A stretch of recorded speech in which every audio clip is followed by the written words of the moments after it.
So for starters, to make a disclaimer, this project is intended for information and research purposes.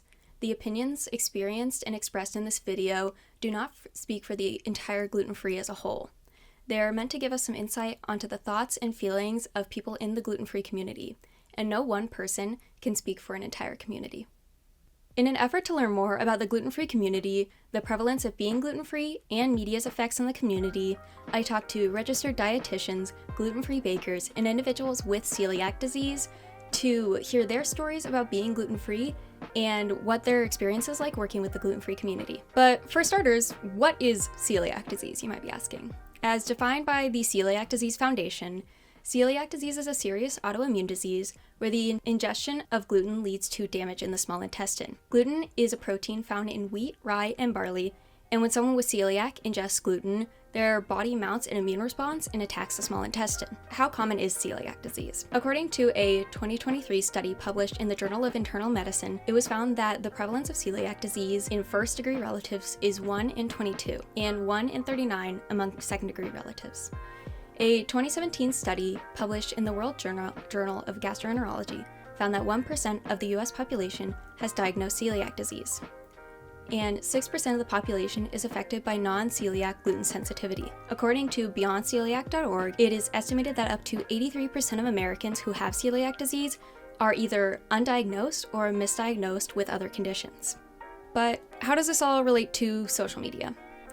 Along with understanding the effects and treatment of celiac disease and gluten intolerances, I wanted to know how social media and social media influencers touting their gluten-free diets and lifestyles encourages others to go gluten-free and what possible drawbacks to adopting a fad diet might be. This relates to media effects theory and the hypodermic needle theory, which conceptualizes media as hypodermic needles through which information is injected into an audience, implying that individuals receive, understand, and accept information that they're exposed to. So audiences viewing constant certain media messages like how going gluten-free might magically make you lose weight or cure your acne, what have you, they might be more inclined to adopt it if they're regularly seeing this information. In this project, I wanted to explore media's effects on the gluten-free community, not only in how social media might negatively impact those who are medically gluten-free or choose to adopt the diet after it became a trend, but also the ways that social media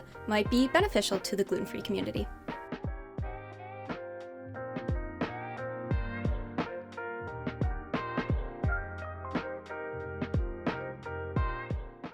To start off, I talked on Zoom with Casey and Lauren, two registered dietitians, to find out more about celiac disease, how it's diagnosed, and how it's treated, and along with if there are any dangers to adopting a gluten-free diet because it's trendy on social media. Celiac disease is an autoimmune disease where the body actually attacks itself when gluten is present, and gluten is found in wheat, rye, and barley.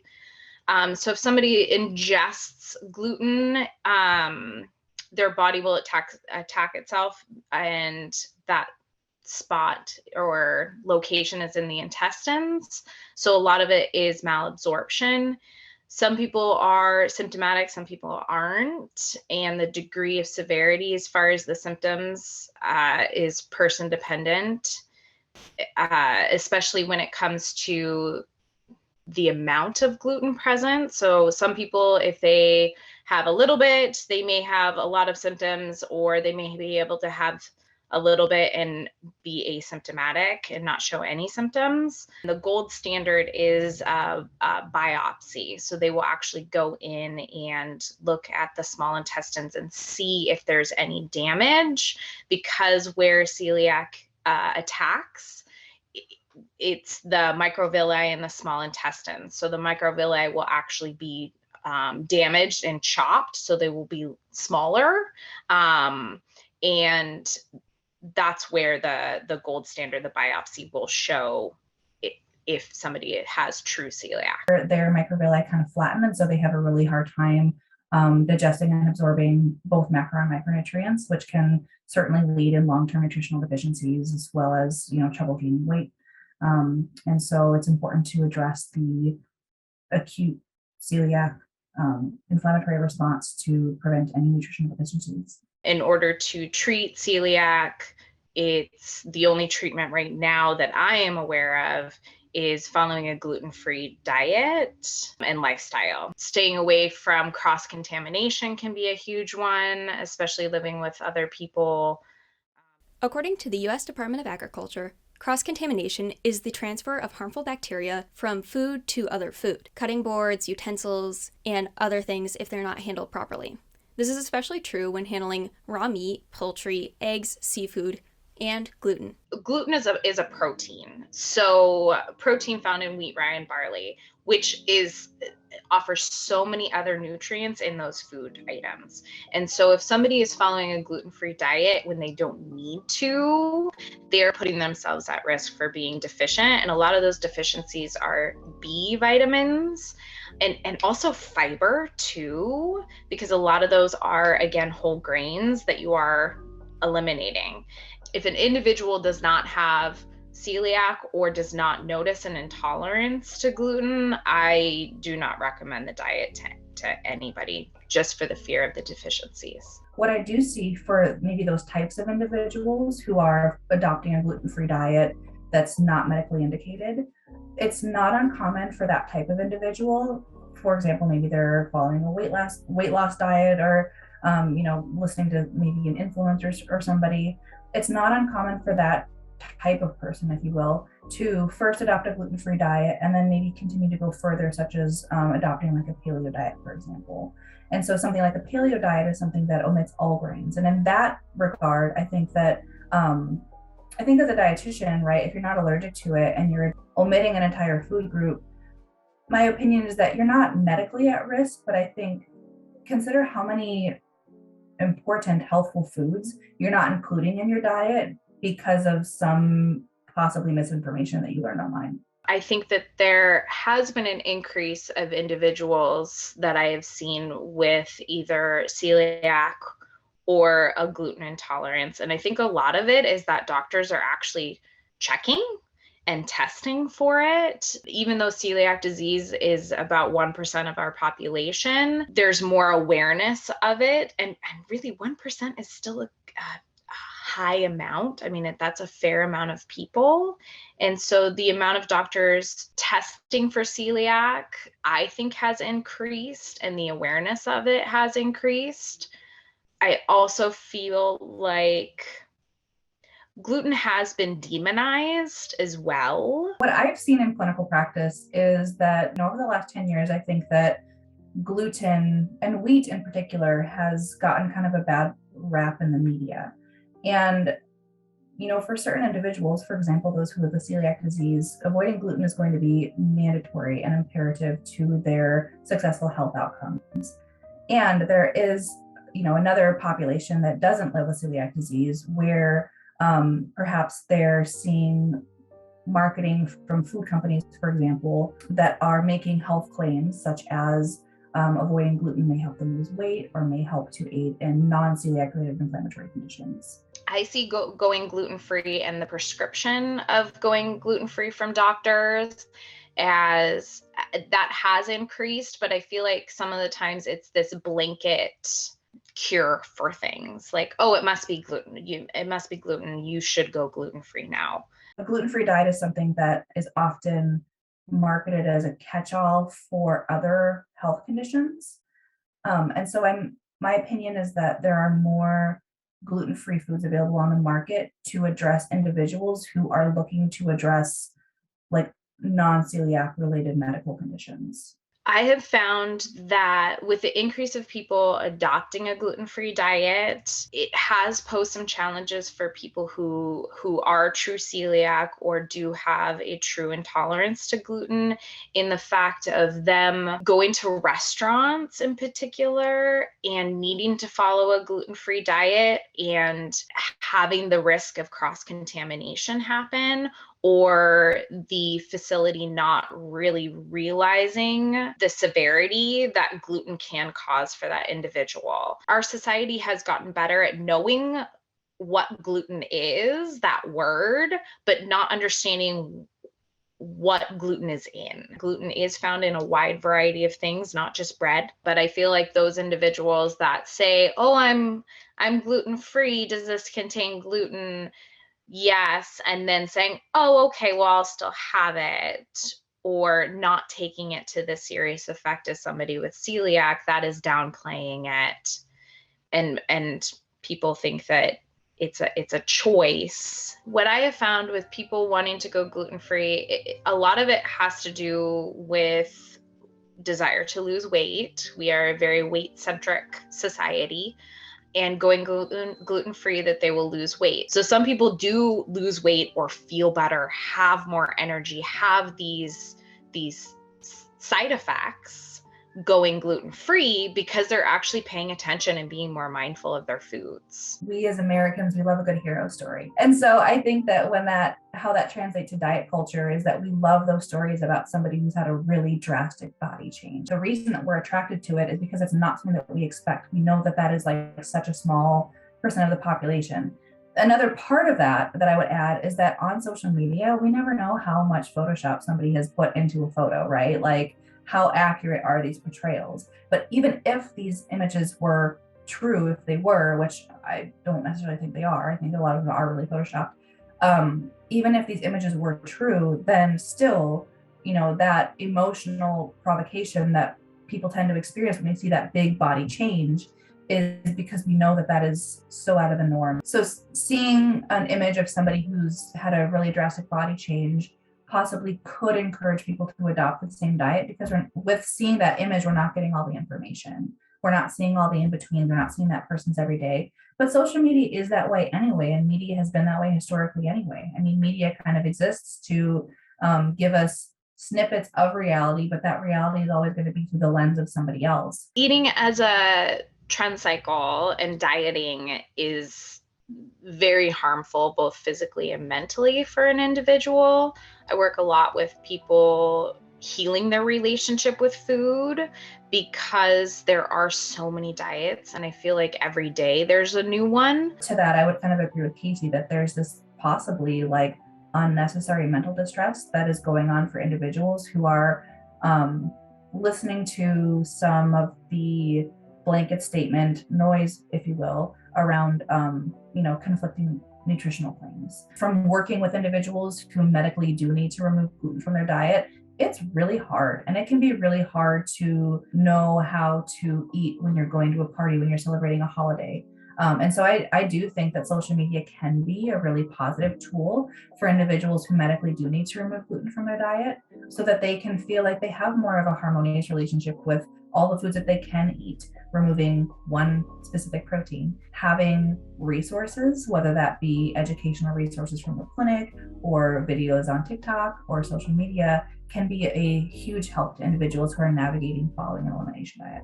The more resources, the better. The more TikToks, the more gluten-free shows, the more resources, recipes can really help that individual facilitate a healthy and harmonious relationship with the foods that they can eat, because there's so many foods that they can eat. Then I talked to Dylan, who has celiac disease, to understand what life is like for someone with celiac disease. And to address the crooked elephant in the room, most of the interview is either out of focus or crooked because my tripod was horribly broken.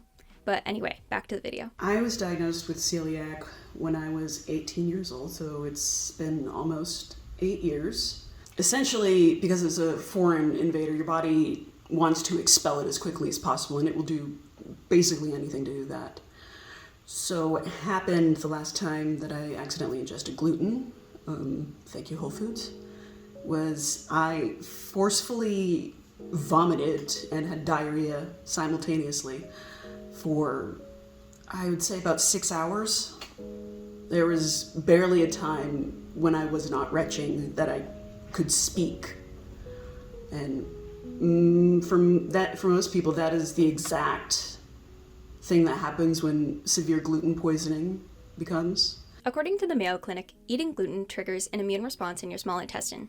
Over time, this reaction damages your intestine's lining and prevents it from absorbing nutrients, also known as malabsorption. The intestinal damage often causes diarrhea, fatigue, weight loss, bloating, and anemia, and can lead to serious complications. The way I can describe the pain is, imagine that something has shoved its hand inside of your gut. And imagine that it has the sharpest nails possible. And now imagine that hand twisting it back and forth and back and forth.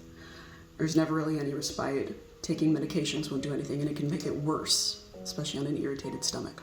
The pasta I found at Whole Foods was in the gluten-free section. It had a sticker that said gluten-free, and it was cute and shaped like boats and sharks and surfboards, and it was in next to the gluten-free pasta. I thought it would be okay to eat, because normally Whole Foods is pretty good about labeling things. So I went, I made it, and I would say about 90 minutes later, my stomach began to hurt, and I wasn't quite sure why. And at the time, I didn't think it was that bad. And I thought, oh, there must have been cross-contamination with something else, or oh, maybe I ate something too rich or too much. I did not come out of the bathroom until about 2 in the morning. But yeah, that's the Whole Foods incident.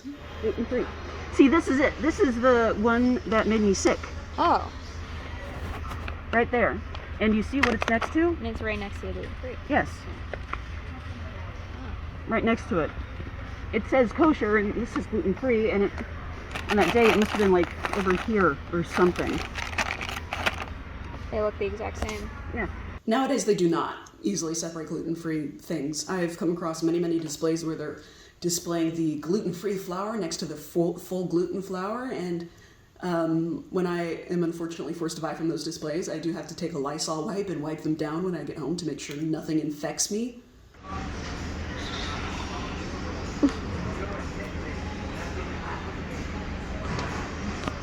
And right here, gluten-free. Next to Caputo pizza flour, which is high gluten. Mm-hmm. This is gluten-free. And this wasn't the brand that I had to clean off. It was the Bob's Red Mill brand. Yes, it's gotten better at being separated out, but not every product that is gluten-free is certified gluten-free. It wasn't made in a safe environment, and a lot of people just simply don't think about the ingredients that they put into the food before they put it out on the shelves. Like, it wouldn't necessarily have to say gluten-free. You could just say it doesn't contain wheat. And then a lot of the times, like the Whole Foods incident, they're just mixed in together. And it's kind of a grab bag to see if you get the one you're actually looking for. According to BeyondCeliac.org, something being certified gluten-free confirms that a food, drink, or supplement meets strict standards for gluten-free safety. There are several certifying owners that offer gluten-free certification, and each has its own criteria to ensure safety for consumers. Yeah.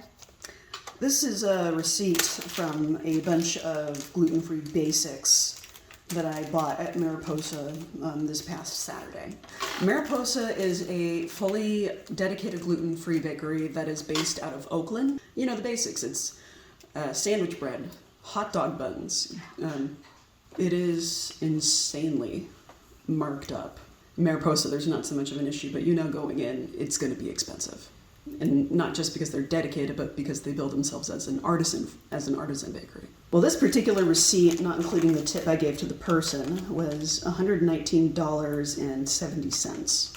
See, I got Irish soda bread, a chocolate bundt cake, a loaf of challah, a 16-pack of graham crackers, 3 vanilla cupcakes, 3 chocolate cupcakes, a blat, which is a bacon, lettuce, avocado, tomato, and then I got myself a bacon and egg breakfast sandwich with extra bacon. In a normal space where I would order something gluten-free, like just asking for a gluten-free bun on something from a restaurant, the add-on price is usually between $2 and 1 times 7. And I can tell you that $7 was not worth it. Because more people are adopting it and finding it, technically it's easier to find stuff in stores, but you'll find where they're supposed to be, not where they are, which is in people's shopping carts. People who are not celiac. It is frustrating because it means a lot of those gluten-free products end up in higher-end stores. And yeah, it's great they're out of the specialty stores. They're in main chain brands that people can access, but it also means these chain brands can slap an extra $3 onto the cost. Yes. This is 353 grams. This is 530. So even though they're like same I did the math once, and for like per ounce gluten-free Oreos were like, I want to say 60 cents more per ounce than the gluten-full equivalent, which is disheartening to say the least. It is really difficult for me to go out to restaurants, and I always feel like I'm being a little bit annoying by insisting that we have to go to this particular place because I know it's safe to eat there. Being celiac is a constant state of paranoia and anxiety with regards to food being served to you. Not necessarily food that you make yourself, but someone else making it. I'm kind of forced to learn how to cook. It's not that I didn't want to learn, and I was learning anyway, but I've had to adjust a lot of things. We're Portuguese, and we don't have a whole lot of culture behind it in our family. The one part of that culture that we still retained is Portuguese sweetbread. And now I feel like I can't fully participate in that family and cultural ritual, because the year I was diagnosed was the year Grandma was supposed to teach me how to make sweetbread because I wanted to make it while I was away at college. And I've been tinkering with her recipe. Not even her recipe, it was basically something that I gleaned from a bread machine's recipe book and subbed things in and out that made sense for the sweetbread recipe. And I've been tinkering with it for 8.5 years. And I am always on the cusp of thinking that I've got it right. I'm always so close, but I'm never gonna get it completely right. A lot more options nowadays, but they tend to lump them in with other diets. When I was in college, one of the most common gluten-free things they would serve were gluten-free vegan brownies, and I shit you not, they tasted like just a raisin. It was just lumped together because they thought it was basically the same thing. And what's more annoying is that on a lot of the symptom pages for celiac disease, if you do Google, one of those symptoms is weight loss. And that is not always true. Sometimes, because the end-stage result of celiac disease, if it's left uncontrolled, is a very slow death by malnutrition. According to the United Kingdom National Health Service, as celiac disease causes your digestive system to work less efficiently, severe cases can sometimes lead to a critical lack of nutrients in your body. This is known as malnutrition, and can result in your body being unable to function normally or recover from wounds and infections. Symptoms of severe malnutrition can include fatigue, dizziness, and confusion, and in children it can even lead to stunted growth and delayed development. Celiac has given me anemia, severe anemia. And one of the treatments for that is to eat fortified foods. And unfortunately, most of those things that are fortified are wheat-based, because wheat is a grain that happens to be high in iron. And had to double check and make sure that the infusions of iron that I got for my anemia didn't have gluten in them. Then, I wanted to find out about Dylan's experience using social media as someone with celiac disease. Social media influencers who do not have celiac encouraging others to go gluten-free because they say they'll lose weight or something makes me very, very angry. You are completely trivializing a serious medical condition that requires it, and you're turning it into a fad. And when something is a fad, it means people who don't follow that fad are not going to take it seriously, and they're not going to put any effort to making sure that what they serve you is following that fad. But I mean, if an influencer has celiac disease and is like, hey guys, go check out this brand, it's awesome, or something, then sure, I'll go check out that brand. I don't really use Facebook or Instagram or anything. I use Tumblr exclusively. And I do see posts with recipes and stuff on it. But what's also nice is to commiserate about just how much of a pain in the ass it is to get treatment for this. And when I say treatment, I don't mean anything concrete, because there is no treatment for celiac. It's treating the symptoms, because you cannot treat the cause, because the cause is your own genes. I've gotten asks on a couple of my posts that ask us like, hey, is it okay to repost this? It's like, yeah, man, I too am, and I'm glad you're angry that one restaurant's gluten-free menu was 7 condiments and utensils. And I'm glad that it made other people angry too, because it's nice to know you're not alone in that aspect. To learn more about the gluten-free community and gluten-free businesses, I visited Elegant Elephant Baking Company in Eugene, Oregon. to see how the price and quality of this gluten-free business affects the community and how they use social media to promote themselves. There will be people coming and saying, I haven't tried a gluten-free baguette or gluten-free cream puff, since I had to be gluten-free. And so it's just a real joy for them to experience one of their favorite foods, in a format that they can eat and feel good about. I would say most of our customers are either gluten intolerant or have celiac.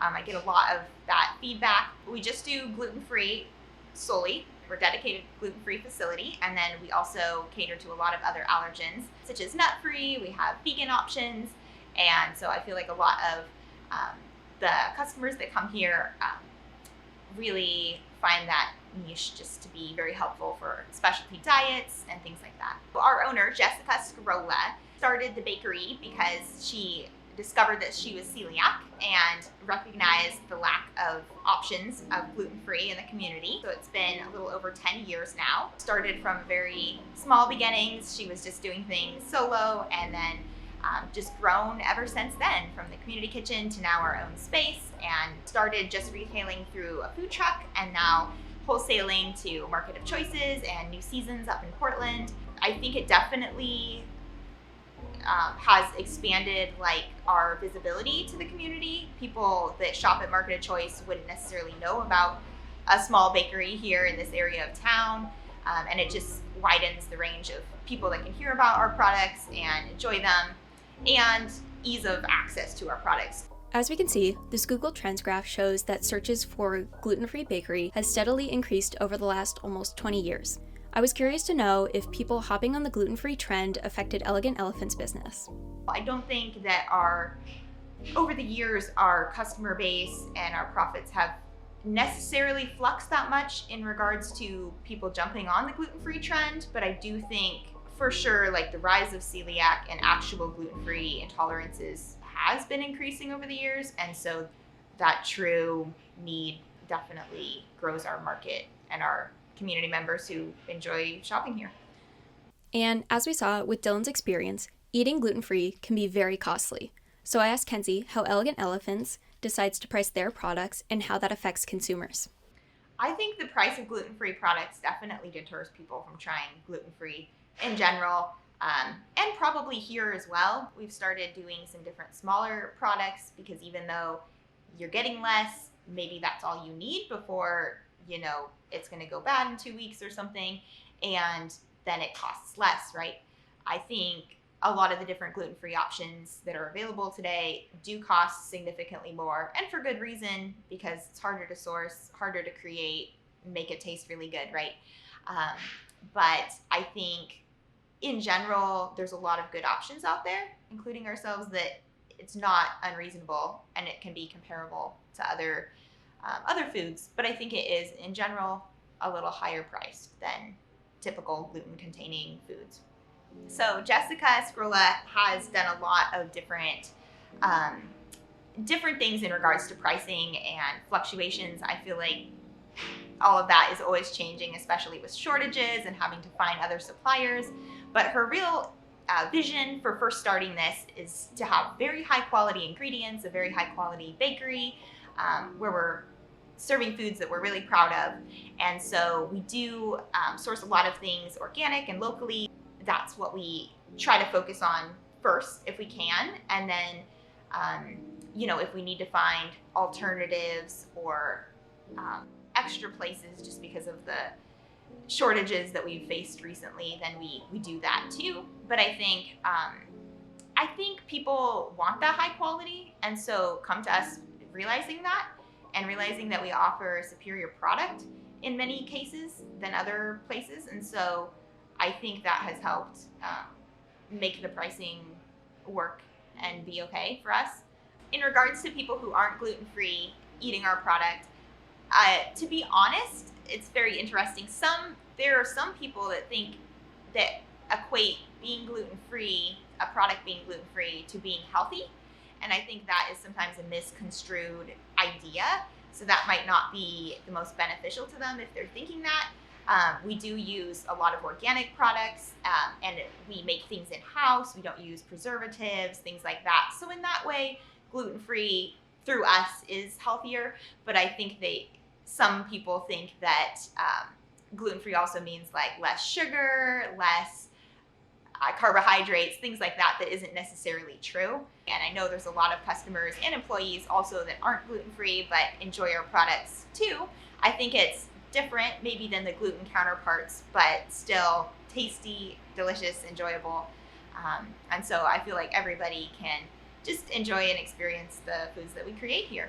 I also wanted to know how Elegant Elephant uses social media to promote themselves and showcase their products to the community. Social media platforms have really helped elevate our presence in the community and have attracted people to the bakery. I think that we try to work very hard to get ourselves out there, doing lots of posts and stories and different things like that, having a presence on Facebook and Instagram. I think social media definitely helps the community know that we're here. I think it's a good reminder for customers who already love our product that we're here and what we have to offer. But yeah, I definitely know of a lot of instances where people will comment and say, oh, I've never heard of you guys. Somehow they found us on social media, and that makes them want to come and check us out. And yeah, I think that definitely increases our exposure, and it's fun to be able to post about specials and new things that we're creating so people can get a better idea of what's new, what's upcoming. We're able to shout out some of the local coffee shops and places that carry our products, and I think it helps overall just create a great community. Finally, I talked to Kayla, a social media content creator with celiac disease who has over 95,000 followers on TikTok and 25,000 followers on Instagram, to get her take on sharing gluten-free content on social media and how her videos and recipes have not only helped the gluten-free community, but her as well. I was diagnosed with celiac disease in 2012 in the month of August, which was the same month that I was going away to college for the first time. So I was really shocked when I found this out, and I felt kind of lost and truly discouraged. I remember crying on the way home after the doctor's appointment. I was crying over all the foods that I didn't think I would be able to have again. And I also cried about the ways that I felt that it would change my life moving forward that I never considered prior to finding this out. While it wasn't extremely difficult to find gluten-free foods when I first was diagnosed, it is worlds easier today. It's been really interesting to watch the gluten-free food industry change over the last 11 years. Like I mentioned, I had just found out that I had celiac disease right before going away to college, so I will say that going to college in a small town did make that a little bit more difficult, I would say, in my experience. For the most part, dining out these days is a lot easier as well, and I really appreciate when staff at restaurants are really knowledgeable and make me feel safe while I'm dining. There are some circumstances where I have accidentally been served gluten, and it happens. It's unfortunately a risk you take when you eat out, and I do hope that more and more education goes into restaurants and the food service industry when it comes to all types of dietary needs and allergies. To be completely honest, I resisted being a part of TikTok for a very long time. Not for any specific reason other than the fact that I just love Instagram. I still do, I always have. But in terms of what inspired me to start my TikTok page, I figured, this is this other social media platform. I'm on social media. I love to connect with like-minded individuals and share my recipes and my life and just reach those that have the same interests and needs and thoughts that I do. So I figured, why not just start sharing my recipes on there as well and see where it goes. I was really surprised when I posted my gluten-free journey video, which is the first pin to my TikTok, where I went viral very quickly and is still getting views all the time today, just reaching so many people that have had a similar experience to me or even just have been diagnosed with celiac recently, anything in between, and people just were really grateful for that video, and was also given some validation in the story of when I first found out that I was diagnosed with celiac, and I cried over the foods that I was going to miss out on. And I didn't know that was a normal experience for people to have. I kind of thought it was just an experience that I had, but food grief and food anxiety is very real. And so not only did my video help others, but it helped me as well, hearing their experiences and their stories. So after that video went viral, it more so inspired me to keep up with TikTok. Some of the research I found in conducting this product and things I've seen on social media myself also appraise adopting a gluten-free diet for weight loss benefits and to lean into diet culture. According to UC San Diego Recreation, Diet culture is a set of beliefs that values thinness, appearance, and shape above all else, including health and well-being. Individuals subject to diet culture messages have been conditioned to believe that not only does thinness in dieting equate to health, but that the pursuit of health makes one person morally superior to another.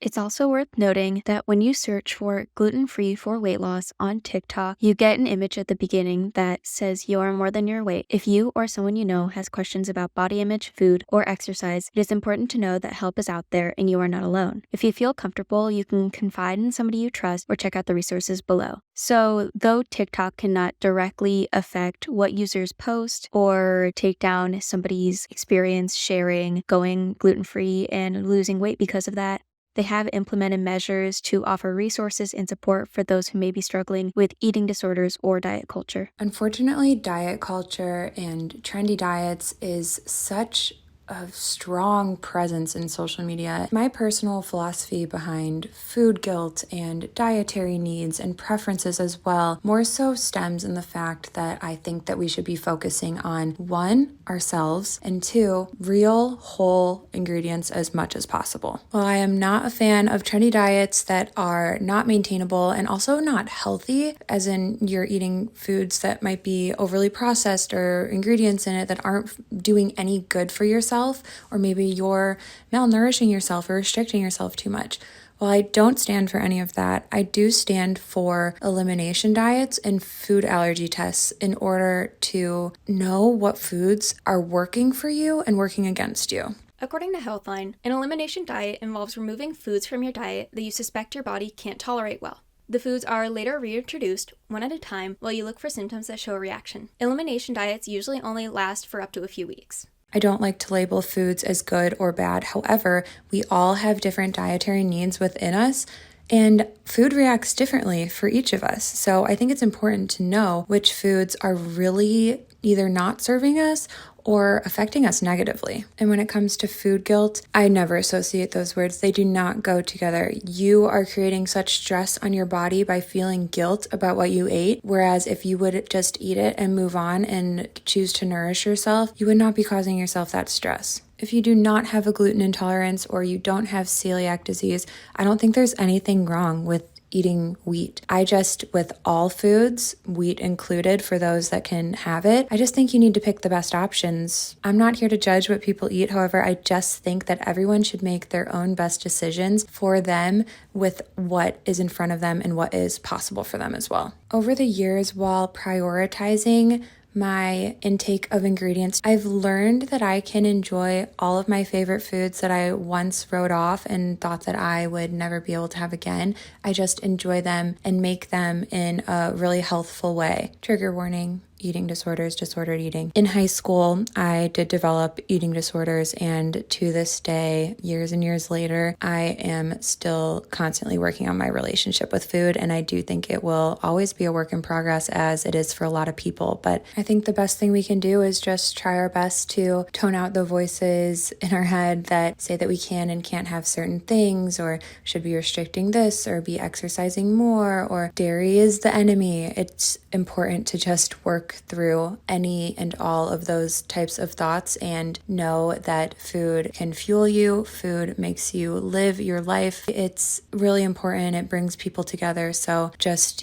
working through whatever your thoughts may be and overcoming them little by little as time goes on. In one of my videos, I say my recipes are always free from gluten and often free from dairy, grains, added sugar, and can be made to be vegan, paleo, and more. This isn't to fit into diet culture, but instead to create foods that fit into the lives of people with dietary needs. Over the years, I've done plenty of research, honestly, within my own body and how certain foods react with it, whether they make me feel good or if they make me feel like I need to take a nap right after. It's not always just how your stomach feels. It's your focus. It's your energy levels. It's so much deeper than just your stomach. Foods that don't react well with your body can also show up on your skin as breakouts or rashes and things of that nature. So by kind of experimenting with different food groups within my diet and even just balancing my plate in a way that has a certain amount of different types of food groups, I've really learned what makes my body operate the best. While doing these experiments and creating new recipes for myself, because I refused to eat boring food anymore, I wanted to eat the delicious foods that I've grown up loving. Because of my dietary needs and my dietary preferences, I wanted to share these recipes with others in case they are like me or they just want to eat really healthfully but still enjoy food that they love and not, relate the word healthy to boring, which was something that I had done for years, especially the first few years after finding out that I had celiac disease. It ended up leading me to start my own business, which I now work full-time, Kayla's Kitchen Fix. And I've just really fell in love with creating these recipes in a healthful way that other people are enjoying alongside of me. And I feel just so grateful for this every single day. I'm not sure that I really understood how much my recipes were helping the gluten-free community until my TikTok sharing my gluten-free journey went viral. The comments and messages I received after posting that video will probably stick with me for my entire life, honestly. I just feel like it brought this community together of people that once felt really alone or invalidated in how they felt about being gluten-free or giving up certain foods, whether that was gluten-free, dairy-free, any type of dietary need. And I've even had people message me saying that they felt like giving up or they were so depressed and they didn't know that they could eat foods that they love. I was really blown away by the responses and the stories that people told me and felt comfortable with sharing with me. And I am just so grateful for every single one of them. And I'm so grateful that I have the opportunity to share my recipes in a way that can reach people and hopefully change their lives through their taste buds. I'm also really grateful that I've connected with people that don't have dietary needs and have found a love for cooking easy, healthful recipes and adding them into their rotations and into their kitchens. I have really just connected with a bunch of people that found a new way to enjoy foods no matter their skill level of cooking and no matter what their dietary needs. And I think that's just really wonderful. And in between sharing all of my recipes and my thoughts on food and things of that nature, I also am just super open about my life and what's going on and what I'm struggling with and what I'm excited about. While everyone is entitled to do what they want and don't want with their platform and share as much or as little as they want, I think it's important to have people that are sharing real life, not just beautiful photos and a highlight reel at all times. I think we all have these things, everyone does, that, we're working through or we're in the between phase of something, and that's just life. And I think it's really important for me to share the good and the bad and to just relate with people because, as I said before, not only do I think I help people feel less alone, but with connecting with people, I feel less alone in turn. So I think it's just as important to be a wonderful follower as it is to be a wonderful creator. Through doing this research, it's apparent that social media is really prevalent in the gluten-free community and influences those in it a lot. It certainly has its pros, like creating a place for individuals with celiac disease and gluten intolerances to find community and feel less alone in their diagnoses. Social media, for many, helps normalize their illnesses and provide comfort in knowing their experiences are common. Social media has also become a place of collaboration and information for the gluten-free community by allowing creators and businesses to share recipes, stories, and posts about gluten-free foods, allowing a wider audience to make and eat the foods they once loved. However, gluten-free social media also has a dark side. Diet culture and videos about the miracles of going gluten-free for things like weight loss can play into diet culture and even lead to food guilt or anxiety, eating disorders, and malnourishment. And while going gluten-free without having celiac or consulting a doctor is not a dire detriment to one's health, simply taking advice only from ill-informed social media posts could have negative impacts.